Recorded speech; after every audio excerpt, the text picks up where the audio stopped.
Започнаа инфраструктурните активности за комплетно уредување на Виничко кале и негово ставање на мапата не само на археолошки локалитети, туку и на атрактивно туристичко место кое во иднина треба да и носи профит на општината.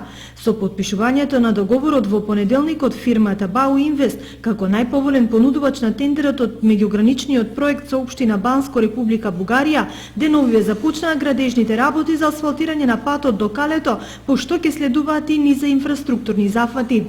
Сакам да потенцирам дека ова е прв добиен проект на општина Виница со меѓународна соработка, со трансгранична соработка.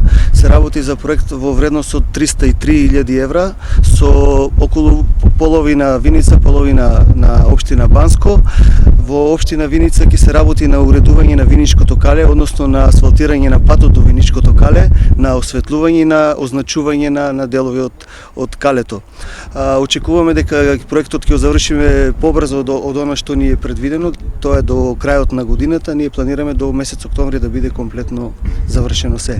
Значи тоа ќе биде една убава можност сите туристи што доаѓаат до Виница да дојдат и да се запознаат со убавините на Виничкото кале. Реализацијата на овој меѓуграничен проект беше повод за денешната посета на градоначалникот на општина Банско Ѓорги Икономов. А иначе нашиот проект е същиот, тој е сврзан с археологијата. Имаме една местност в Банско, покрај Банско. И нашиот проект е сличен на вашиот, поврзан е со археологијата. Станува збор за локалитет во близина на општина Банско. Ке правиме патека за велосипедисти и пешачка патека. Предвидени се и обуки за менаџирање со културното наследство кои ќе бидат посетени од страна на двете општини, а ќе се организираат и неколку пресконференции.